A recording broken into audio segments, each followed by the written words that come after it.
Welcome to the Heartbeat. Y'all, I'm so excited for this episode. You have no idea. I've known Elyse for a few years now, which is crazy to think about. And one thing that I love about Elyse, we were sitting around a campfire chat. She goes, yeah, relationships shouldn't be hard. Mine isn't. And I was like, damn, that's inspiring and amazing. And yes to that. And the more that I've heard about you and your relationship and your partners, the more that has been unfolded in my eyes, the more I'm just like, yeah, they fucking got it. And so I'm just very excited to be here with both of y'all and to hear more about your story firsthand. And I have a bunch of selfish questions I'm going to ask. So, but I want to know, like, how did this thing start? How did y'all meet? Yeah. I think who should. Well, I should probably talk you first. can. I'll That's talk good. first. Great. Thank you, Kevin, for having us on. We're really excited about this, and we've been joking about it all day. And anyway, we're just really excited because it is such a beautiful story. And when I said like relationships don't have to be hard, like it's not that we don't grow through hard things, because we do. We were actually laughing because this last week has been like a lot going on, and we haven't really had connected time this last week. And I was like, oh my gosh, we're doing this podcast on our relationship and we need to like tune it up this week, and so we were laughing, but it actually made it playful for today. So we eye gazed over sandwiches. We did. We eye gazed over sandwiches so that we could be here and be fully present for this interview. So thank you for having us, first of all. And we have been married we just celebrated 16 years of marriage and together for 20 years. So our story originated in Hilton Head, South Carolina, Hilton Head Island. My family has been traveling there every summer for, eons, since I was a tiny little child. And it was the summer out. I had just graduated high school, and we were at this restaurant. There were two cute guys, Cameron and his guy friend Corey. And who she had eyes for. I did first. I'm not gonna lie. I thought they were both cute, but I thought his friend caught my eye first. However, he is taller a little bit. But anyway, regardless of that, when we were at this restaurant, there was a clown, which sounds really funny and strange now, but she was like doing little like balloon ties, and she was painting faces and stuff, and my dance teacher and her little girl were with us. And so Hadley, she was 7 at the time, she's just graduated college, which is crazy, but she was getting like a balloon and getting her face painted, and I had this little crop top on, and I was like, oh, I think you should paint my stomach.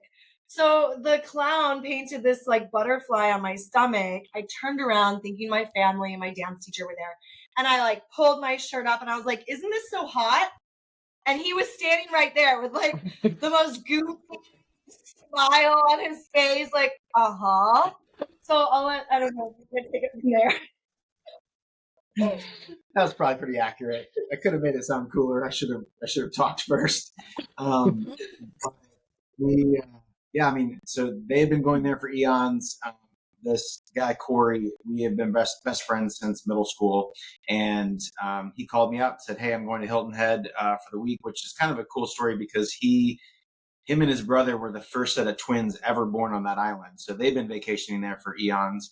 And so I went down with him for literally half a week. And we met, it was the last night we were there, right? And did that little exchange. And then we made our way, both our parties got called at the same time into the foyer of the restaurant, ended up being in the same room, eating dinner, kitty corner across from each other. And I think my face went like from this to this for probably the next hour and a half as we sat across from each other. I couldn't quit smiling. I think she said she couldn't either. So yeah, it was really a smile. Once I saw his smile happen, I was like, oh, his friend? What? No, this smile.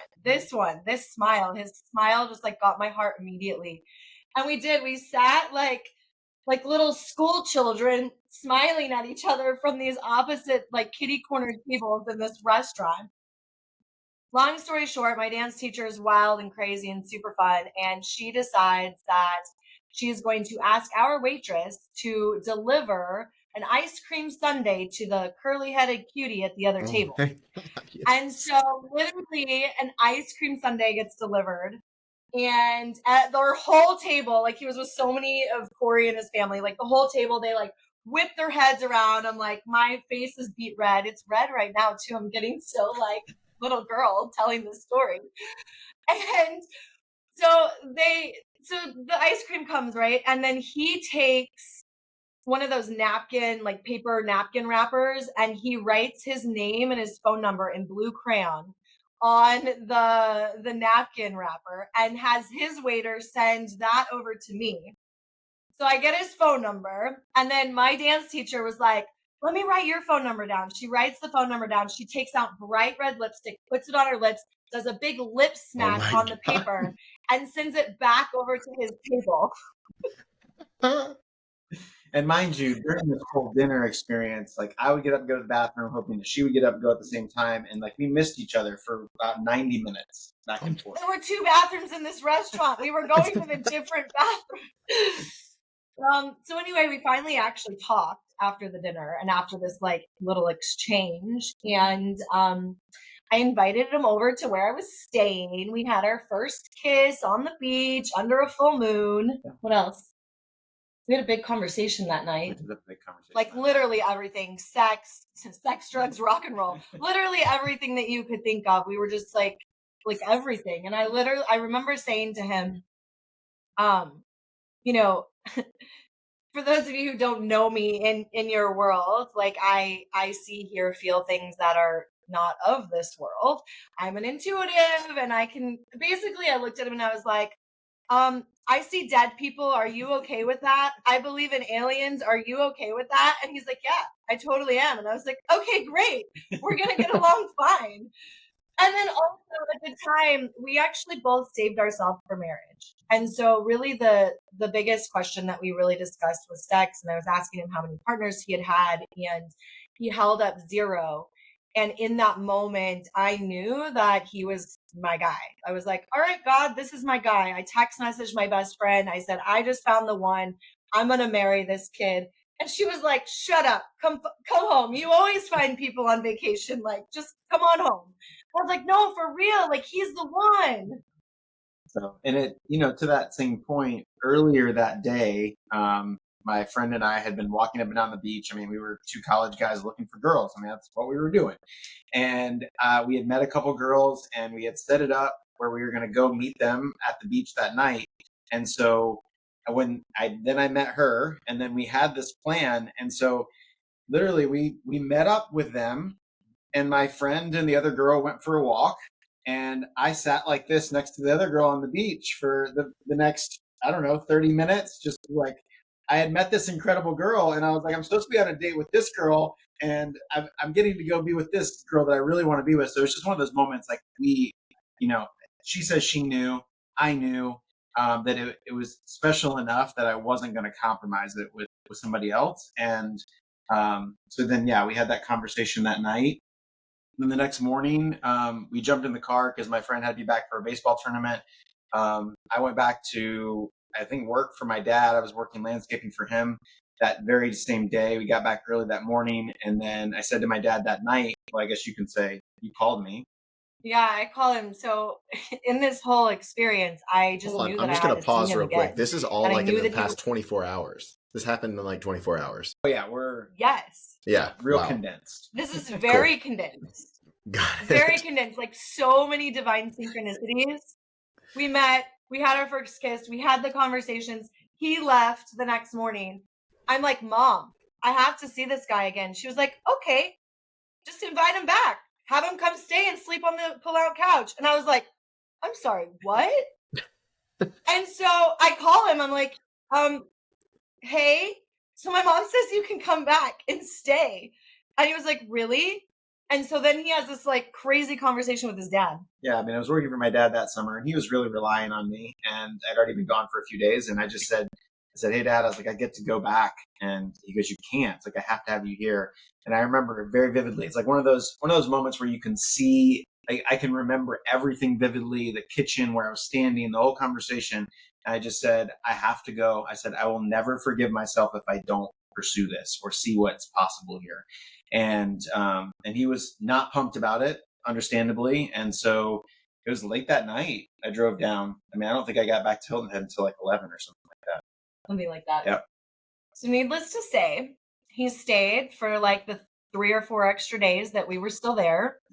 We fell in love. Like literally this whole thing is like love at first sight. And we both cried when we left from the island. We were like sobbing, like, what are we gonna see each other again? And then the next plan that we made, his cousin was getting married a month later. And so a month later, I went down to North Carolina or up or whatever. I was in Indiana at the time.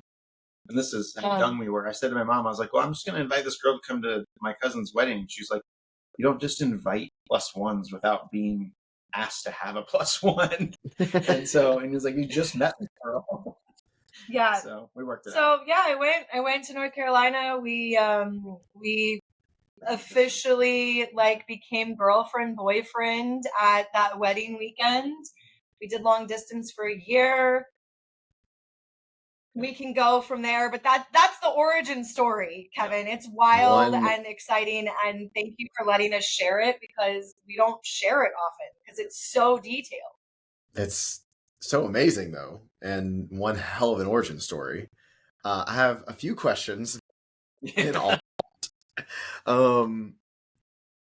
So I'd love to know, Cameron, for you, I know you were like, I gotta pursue this. There's something in me. When did you know that she was the one? Because she knew pretty instantaneously, it sounds like. I mean, I would say, within that first week, for sure within that first week. It was like that moment at that night really solidified it when we were having that conversation, the kiss on the beach, all of those things. But I would say within the next few days after that, when I came back and like we really immersed ourselves in conversation and spending time together, it was like I was already at 95% and then it took it to 100. But like you knew that you wanted to marry me at that time? Like when was that moment? This is a good question, Kevin. I don't know this answer.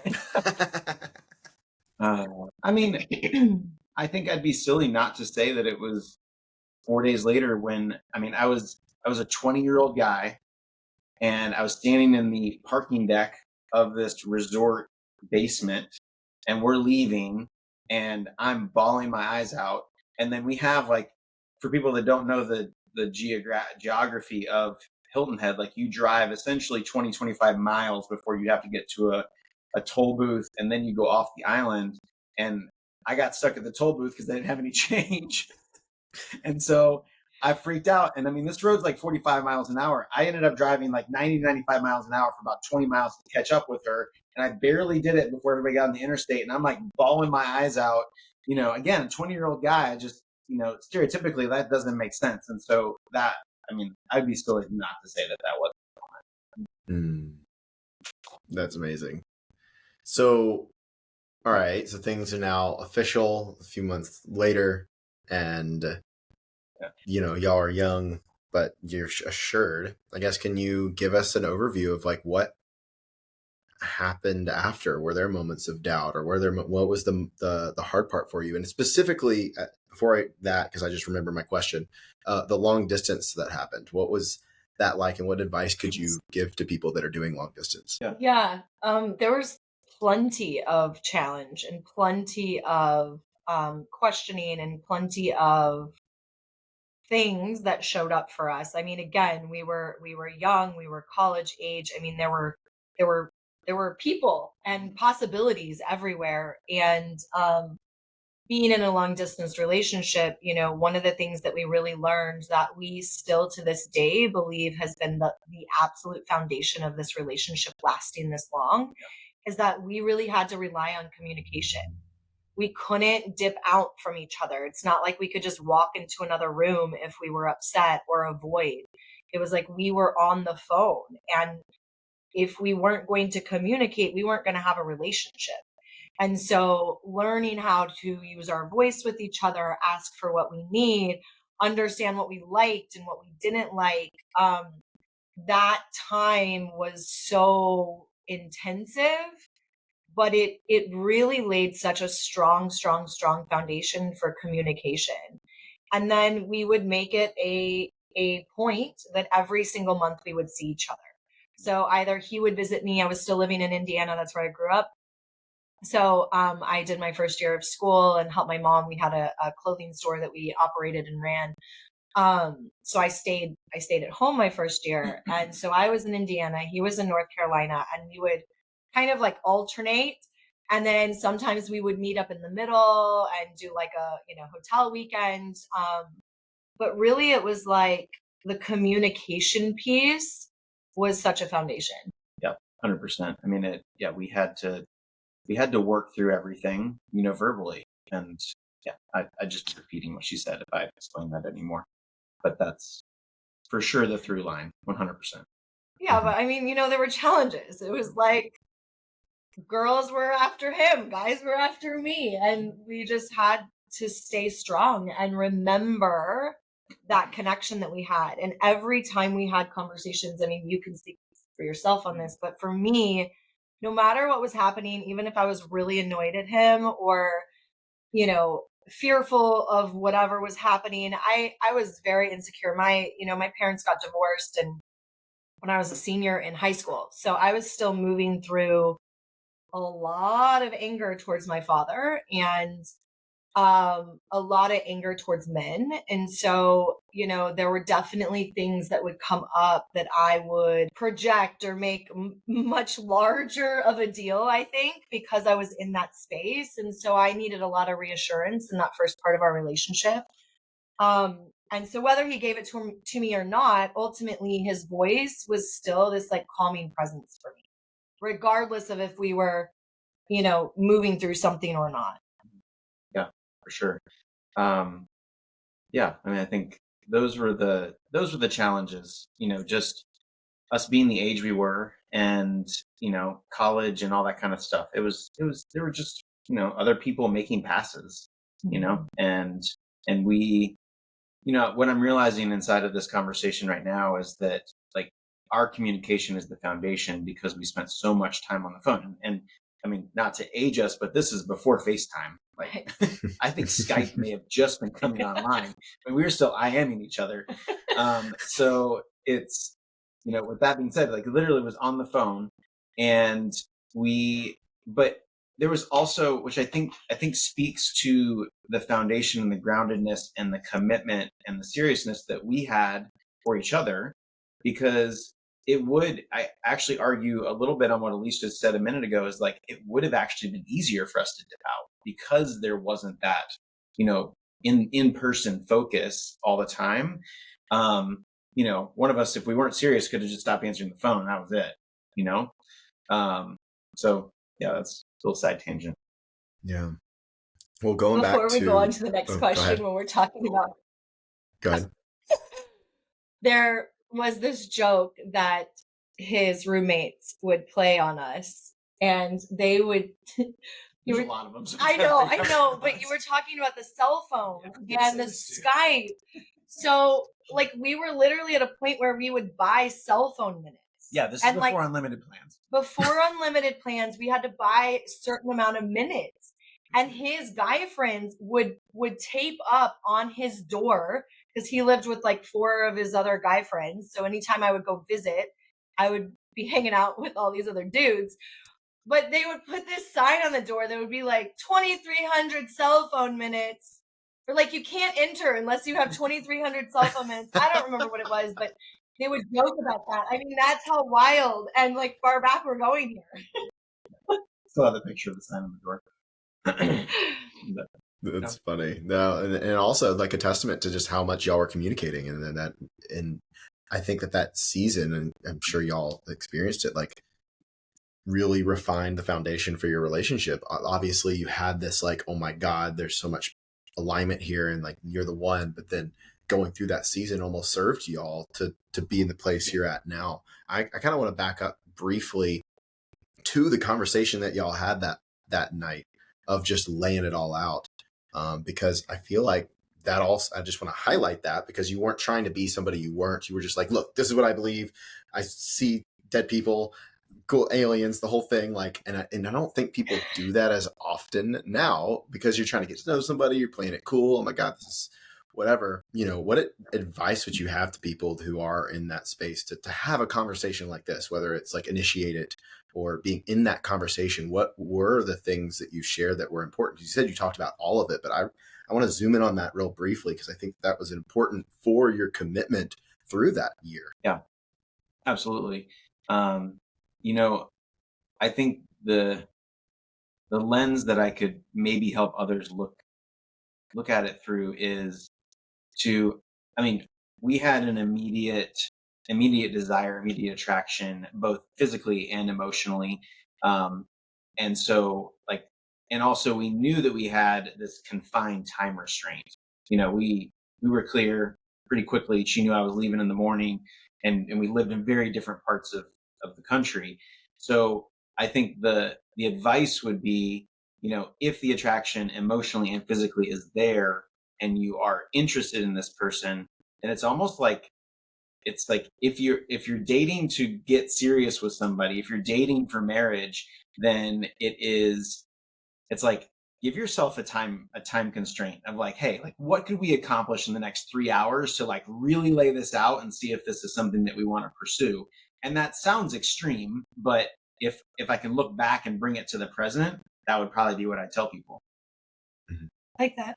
I think for me, it's part of I think becoming us, right? Like who we are in this world, like personal development and being your bold, authentic self. And while we are definitely much more refined humans right now than we were when we met, I do think that there was an essence of like, I'm gonna be me.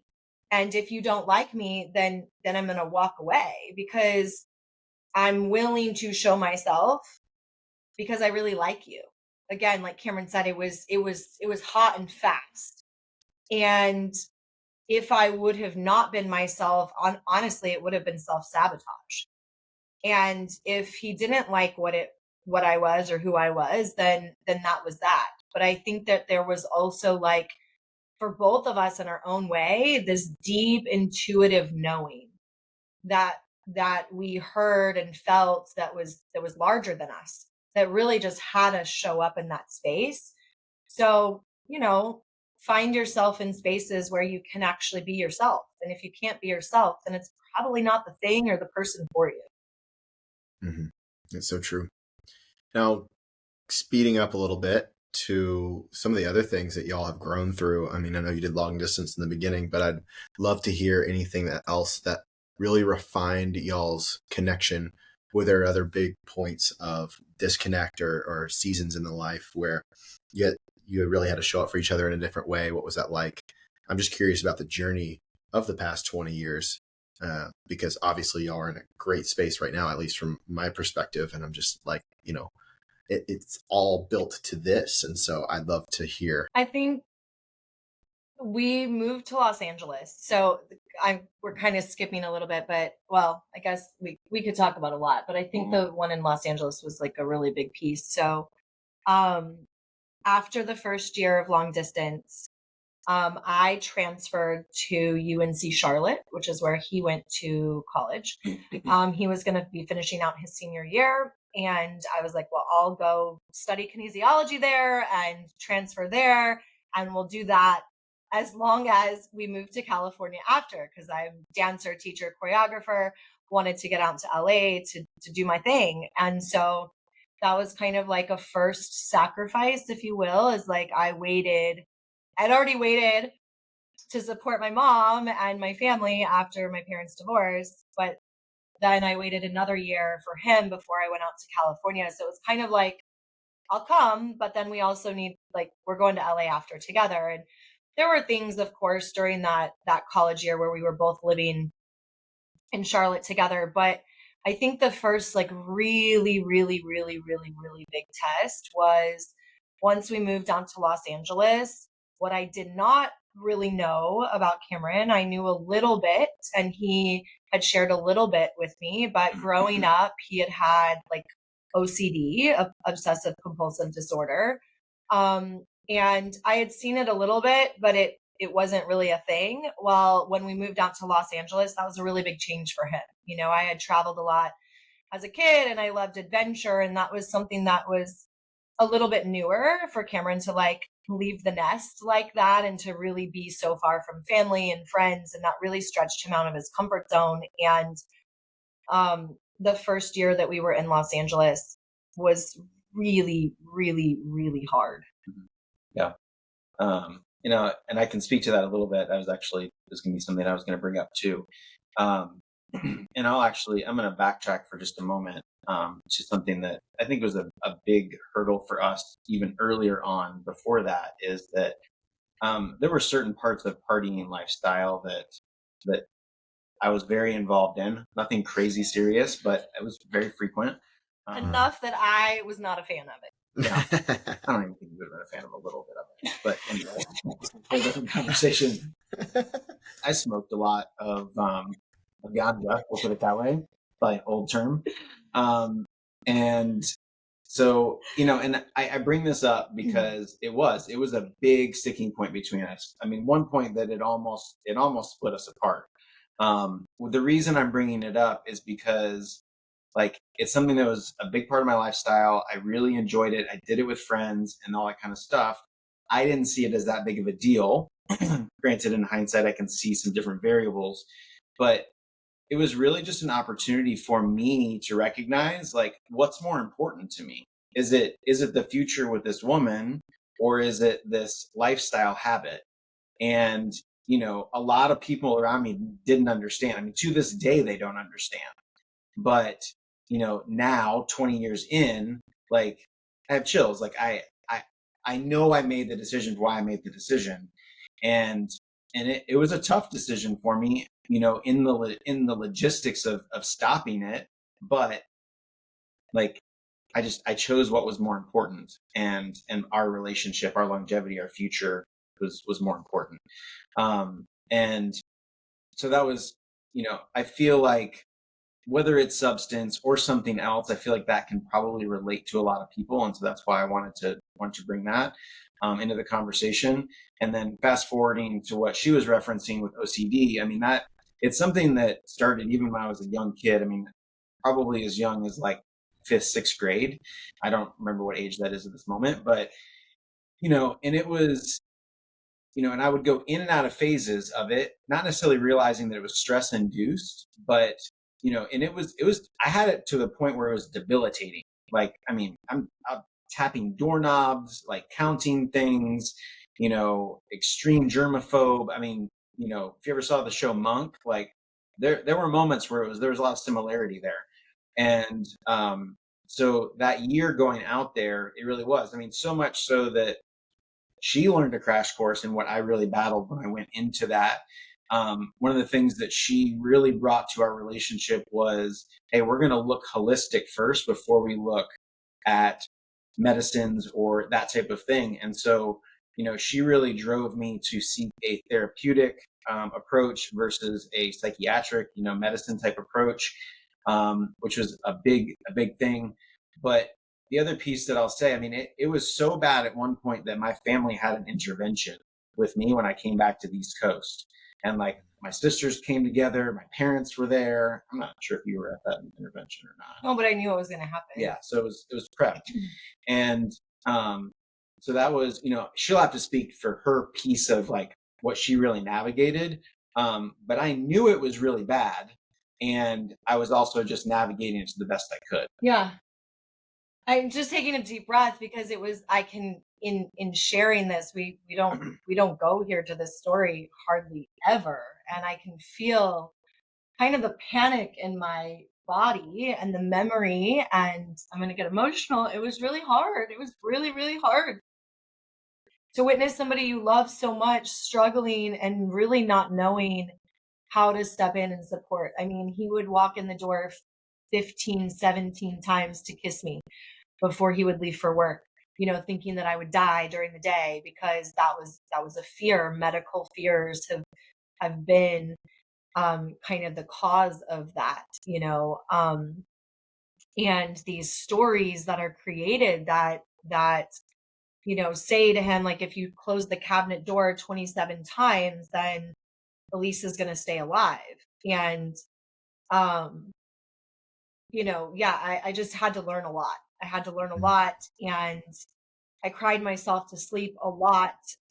It was a balance between, just kind of holding space and loving and being compassionate, and also being like, this has to change. Like, something has to change, and getting really angry at it. There was lots of emotions during that time. But again, I'm coming back to that communication, because we had that root and that base and that foundation of communication. We were able to speak about it and talk about it, even in our pain, struggle, sadness, fear, whatever was going on. We could still communicate, and we could still say, what do we do? What is the plan? And like Cameron said, we had grown up just with some different beliefs and things. And through my own personal journey and story earlier on in my life and younger life, I had been through some health things and body things where I really learned how powerful the holistic approach is. And I was like, as bad as this is, I really don't want you to do the medicine route. Like, let's figure something out. Now, he did for 6 months or so, I think, get on something very small just to help curb enough to where the therapy could start, learning breathing techniques and like different techniques that were happening. And it started getting better. We started going after it together and, just kind of chipping away one at a time. And continually coming back to like, we love each other. We don't want to lose each other. And this isn't working. So we have to figure out some steps to take to clear it. So I would say that was like the first like major test of, can we stand by each other's side? And one kind of comical piece of that test is that my therapist made me go into the bathroom in the office building and made me kiss the toilet seat to prove that I wasn't going to get sick just by experiencing germs. So I kissed toilet seats with this girl multiple times. What would you say? I would love for each of you to speak on what you would say to somebody or a couple who's going through something similar, where one partner is really struggling and in whether it's an addiction or something very similar to this, or more in this, they're drowning in something and the other partner isn't. And could you just share words of encouragement, advice, anything to that? I'd love to hear from each of you. I think first is the reminder that most likely at some point in time, not always, I don't want to claim this as a fact because I know it's not actually true for everybody, but what we have experienced, I'll share from what we have experienced, the tables turn and we have the opportunity to be with the other person and then be with the other person. And, he's really had to stand for me in a really big way after my near-death experience and really hold for me and my family and what I struggled through past that. And obviously they're very different things, but when you're in a relationship long enough, most likely you're going to experience both sides of the receiving and of the support, of the struggle and of the thriving. So that's first and foremost. Secondly, I think it is the baseline to me, because I think that's what I've experienced and that's what worked, is coming back to communication. If your partner's not willing to communicate even in the struggle, that does make it a lot harder. And so I think the invitation is, how can you sit with your partner who's struggling and see them through their own eyes and not see them through the lens of anger or disappointment or frustration, because that can become resentment. And when we speak and have conversation from resentment, or I'm better than you because you're the one struggling, or I'm growing and you're not, and when we create that disconnect, I don't believe that there is a powerful solution that can come from that place. So how can you really go into the eyes, into the body, into the shoes of your partner and really see how, why, where, like, what might the experience be that they're struggling with, so that you can really tap into your heart with that compassionate spirit, so that you can meet eye to eye inside of that conversation. Yeah, I think this conversation is flushing forward, and I appreciate it because it's very reflective. The number of challenges that we have navigated. Like, I mean, there's a list of things that are coming that, you know, we could be here for a long time. And I laugh at that because I think that's very typical for couples that are committed to the longevity of a lifelong partnership. And you know, and so what comes up for me are two things. Is that I personally believe that, like, when I committed to her, like, it was good, bad, otherwise, sideways, upside down, it didn't matter, right? And so I think it's calling forward. That's what I would do first. Is I would call forward that, remembering in that commitment to for someone in their relationship. Now, are there circumstances? I'm not here to judge. There are circumstances where that may not be the case for people, and I understand that. But the other piece that I would probably say in this moment are, if you've never read the book, The Four Agreements, the very first agreement, I believe it is don't take anything personally. And, you know, it's funny enough, I've read it. It comes in and out of, like, my awareness. It came into my awareness like 2 hours ago, maybe like 5 hours ago. This morning, she was super upset about something that seemed super nominal. I mean, tears. It's the second day of my cycle. Give me a break. That's fine. I wasn't going to share that. That's for you to share. But I mean, tears. And I'm like, oh my God, we're having a meltdown about this. And I walked out of the room and I went to the kitchen to help prep the kids' lunches. And I was like, this is not for me to take personally.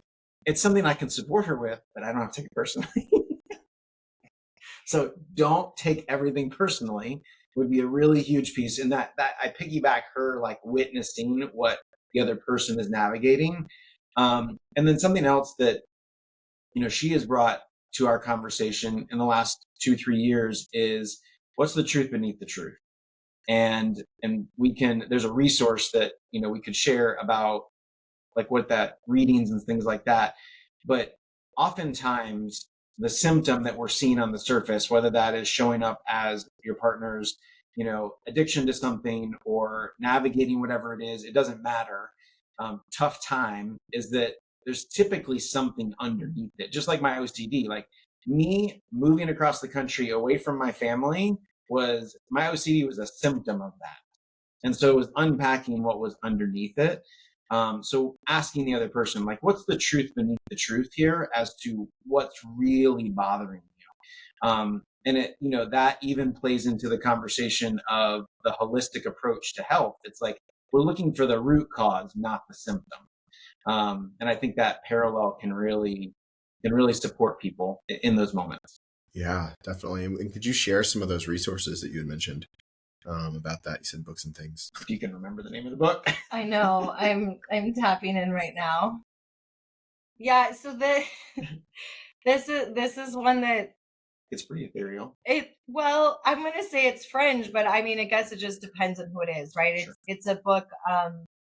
It's a book about sacred sexual partnership and sacred union with Yeshua and Mary Magdalene. So we just went, like, way far out, but for some of you who know and want that, it's the Magdalene manuscripts is the book. And the two people who share and who channel that book through, and these really beautiful, like, sacred sex magic relationships and practices and stuff. He talks about the truth beneath the truth inside of a relationship that he had with one of the women that he talks about inside of the book. And when I read that, I was like, oh my gosh, like, this is genius. This is pure magic here, because it allows you to actually take the mask off. Because we could sit here and have a conversation, or sit on the couch after our kids go to sleep and have a conversation, like, it's been a day, like, what's going on in your world? Here's my update for my day. Like, what do we need from each other? Like, what's happening?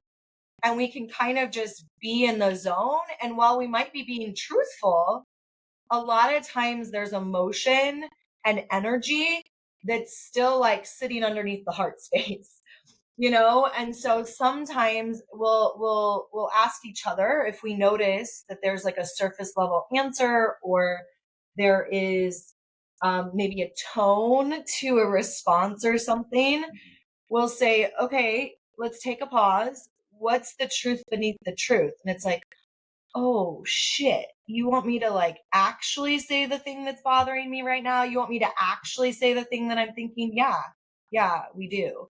And so that's been a really powerful amplifier for our relationship, because we've always been honest and open and communicative, but it's like our next level for our partnership is like, no, we're going the truth beneath the truth, beneath the truth.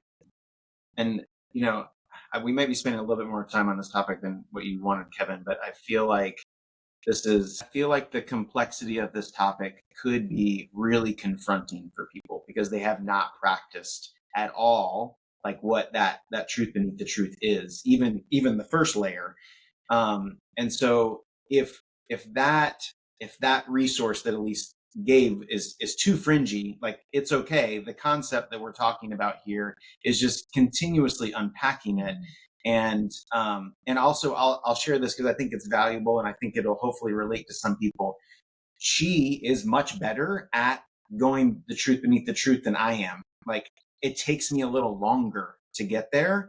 And that's just, and that's my practice of expression. It's not saying that I don't get there, but one partner in a relationship might be able to do that a lot more easily than the other partner, and just stay in the support of that, because jumping ship out of that type of conversation can limit things tremendously. No, I love that.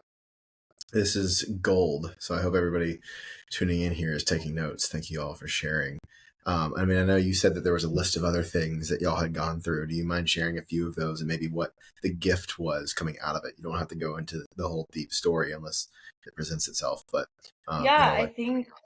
Go ahead. I don't know actually if I have a specific truth beneath the truth moment here, but I do love what you said about my ability to emote. I emote quite a bit. I'm a Pisces. I've been a gymnast and dancer my whole life. I'm very big with my actions and my energy. So for me, I can share all the things.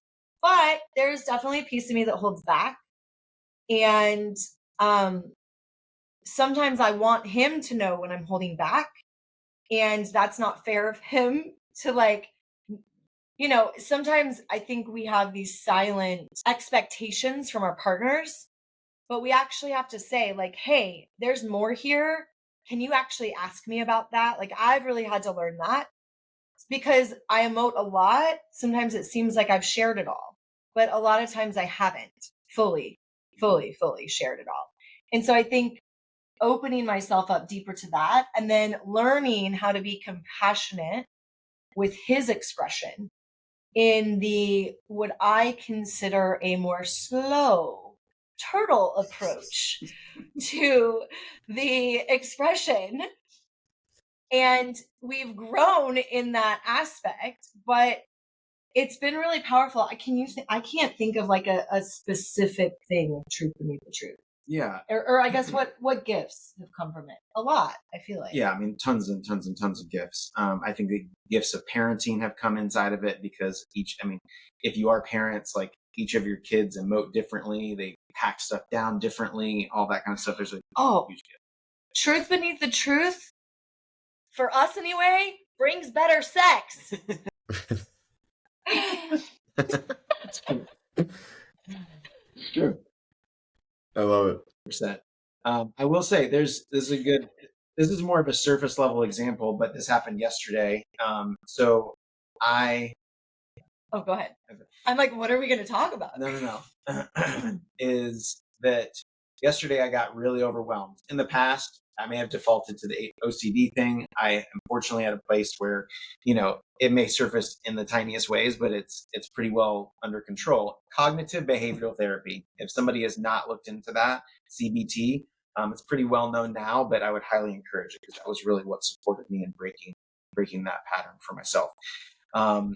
But yesterday I was really overwhelmed, and in the last couple of years, there's been moments where I've kind of had some panic attacks. And I looked at her yesterday. We were at a kid's sporting event, and I looked at her and I said, I feel like I'm having a slight panic attack. I need a few moments. And she goes, are you serious? In the first moment, because she was under stress from earlier in the day. And I looked at her, and this was like a truth in the truth moment. I was like, no, like I'm clearly communicating with you that I need some space and time to handle what's on my mind so that this doesn't develop in anything else. And so that was like a real surface level example, but I was like, no, like we got to drop in here. I'm not just joking around. Right. I can see And then that 10 being minutes really later, useful. she comes up to me and goes, I got off the phone. I'm not going to go into the details, but 10 minutes later, she gets off the phone with somebody. And she comes in, she goes, I'm just letting you know, I'm like having this really weird pain from my ear down to my neck. And I'm like, I'd kind of come out of my moment because I'd handled what I needed to. And I was like, and she's like, I'm just letting you know. And she was being really serious. And I was like, okay. So then I went back with the kids, and then she went out and handled what she needed to handle. I had a conversation with somebody where I needed an energy clearing after that conversation, but it like really affected me, and I started getting really dizzy. And there's all these people at this event, and I was like, I don't know. We were Hot Mess Express yesterday. This was a good day. Oh, you all have our days. I love that. I love that this is such like a base level communication for y'all, like the truth beneath the truth thing. And I think that a lot of people can take a lot from that. I'd love to just hear generally, what a relationship advice would you have for people? Somebody's coming to you and saying, oh, this thing's going on, da da da. I'd love to hear from each of y'all individually of what you would really share from your perspective and where you're at now in life. Because you also have kids together and the whole thing too. So you all have gone through many seasons. We have an incredibly beautiful relationship, and we have navigated a lot. And there's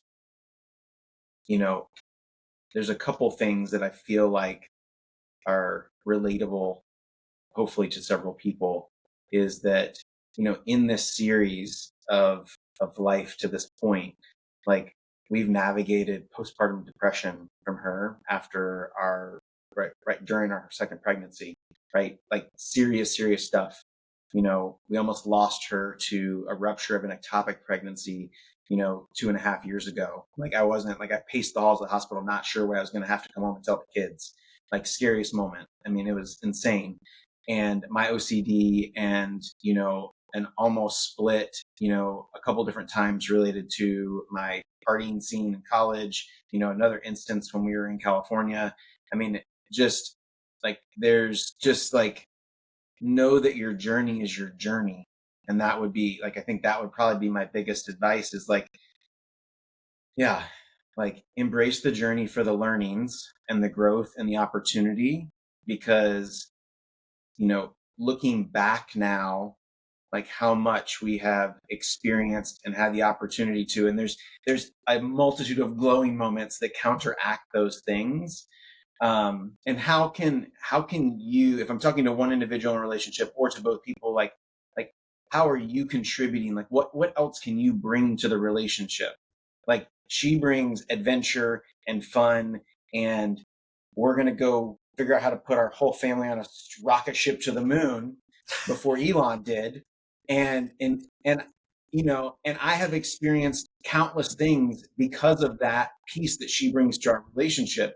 And like one of my biggest pieces of the relationship has been grounding, like my grounding, like my more methodical piece, that more like analytical thinking piece. I mean, both places have their detriments and both places have their advantages. And so, what are you, or what can you bring to the relationship to elevate it? Yeah. And inside of that, not only what can you bring to the relationship, but how can you celebrate your partner? Because we all like to love to be seen, heard, and really be validated for who we be. So if you're constantly nagging at your partner, that's probably not going to make a very good relationship. Now, there have been plenty of times where we have nagged at each other. I mean, we're a married couple. we're an old married couple.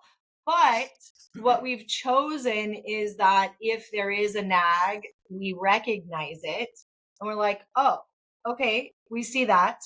Let's ask a little bit differently. Let's ask a more powerful question. And we really have leaned into celebrating each other. We always take time for each other in some sort of way. Now, again, we've dipped in and out of seasons of this, and we notice it in our relationship when we pull back from our date time. So, it's like, don't skip the date time. And for us right now, our date days are during the week when our kids are in school. Now, summer was a little crazy, which is why we're a little bonkers right now, because we haven't had our consistent date days, date nights, but we do kind of like a date day because the kids are in school, and we do something adventurous. We go out, we hold hands, we kiss in public, we play on a playground, we go jump on a trampoline, we go, to the park, to the beach, to whatever, and we experience life outside of the house, because that's good too. And you can have some good snuggles and, undercover moments. But I do think getting out and kind of exploring really allows you to explore with your partner. So spend time with each other. We like to eye gaze and sit with each other and actually just breathe together, feel each other's expression and breath and resonance. You just like we work on ourselves, self-care, self-love, we get to do that in relationship too. Even if, we both run businesses, we've got kids, we've got life, we've got family, we've got all the things and all of the moving parts and the extracurricular activities and this and the that projects. But it's making time. We literally are just in a transition phase right now. Kids are back in school. We're like, wow, now what does our schedule look like? And we have not yet put our date days back on the calendar. And the last couple of days, we've just been talking about when and how and where are we going to do that? And what do we want to shift or edit this time around? And I'll add two very quick things is turn the damn TV off. Mm-hmm. Our challenge is that we like to talk, which is great. And so if you're not talking, then create space to talk. But we like to talk and then we like to watch TV. So our challenge is the late nights. Is we talk for 2 hours and let's chill and watch the show. So, but for most, turn the damn TV off, and we need to do that to go to bed. But the other piece of that is, or the other thing is I'm going to try to sing here for a second. Let's talk about sex, baby. Let's talk about you and me. All right. So, 20 years, okay? 20 years. And the first 4, we did not have sex, right? Because we saved ourselves for marriage, right? Then maybe do other stuff. But my point is that there is it is a consistent conversation in our relationship. And please have it be a consistent conversation, because my desires and my timing are different than hers, and they shift back and forth. And so just, even though it may be a constant conversation, continue to work through it, because each person needs different fulfillment in different ways: emotional, sexual, mental, physical, all of that. And don't discount each other and hold each other in that space. I absolutely love that. Y'all are just freaking adorable, and I love y'all so much, and y'all have so much wisdom is oozing out of this as well. So I just want to say thank you both deeply for coming on the podcast and sharing your wisdom, sharing your love with everybody.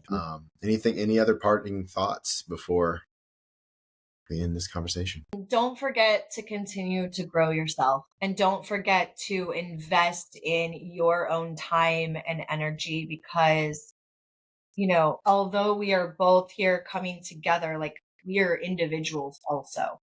And if I become too codependent, or if he becomes too codependent, it's not really a well working oiled machine. And so we both get to grow in our own ways, through our own hearts, with our own passions, with our own things that we desire, and to continue to peel those layers back so that when we come together, it's an even deeper, broader well of juicy goodness. You know, we even teach our kids, like when mommy goes to get a massage, or when mommy's doing her meditation, or daddy's doing his meditation and workout in the morning, like those are our times so that we can be better parents and we can be better mommies and daddies to you, you know? But it's the same thing for a relationship. We've got to work on ourselves so that we can continue to re-meet each other every day, every day, every day, every day. And it does change, which is why this conversation of sex, or where you want to travel, or what you want to do for a business, or how you want to spend your nights or your days, it's like if we are constantly evolving, we have to continue to then evolve as a couple as well. So just that invitation to not leave yourself out of this. Yeah. And what I'll add is premarital counseling. We did that, and it was at the encouragement of my dad that really did it. And whatever that means to you guys, in whatever spiritual way or just relationship way, like I think that had a profound impact on our decision, or not our decision, but on how our marriage grew. Because you know, for two reasons, that pastor that did it for us said, you have to wake up every single day and choose to love the other person, because there's going to be days that are going to be like, I don't know. And the other thing is that, you know, if you choose to enter into marriage, like that doesn't change what's going on in your life. Like it doesn't magically make things better. And then the other piece is we have very specific, you know, experience being parents. And I believe that this unique perspective that I want to share really quickly is that I'm the home dad, right? And I have been the stay-at-home dad for many, many, many years. And that conversation for a lot of traditionally moms, where all of a sudden they wake up when their kids are headed off to high school or headed off to college, and they're like, I've lost, like I focus so much in on them that they've lost connection with themselves, like she was saying. Like I have experienced that to some extent, and I'm like, wow, I totally get it. So if there's guys in, you know, in a relationship, or just the reverse partner, like understand that having a stand for that other partner too, or that spouse, to have their own identity is really, really, really important. And it actually will ground and fuel your relationship in a tremendous, tremendous, tremendous way. Absolutely love it. I love y'all so much. Thank you for coming on the show and sharing your love with everybody here. Thank you, Kevin. This is so fun.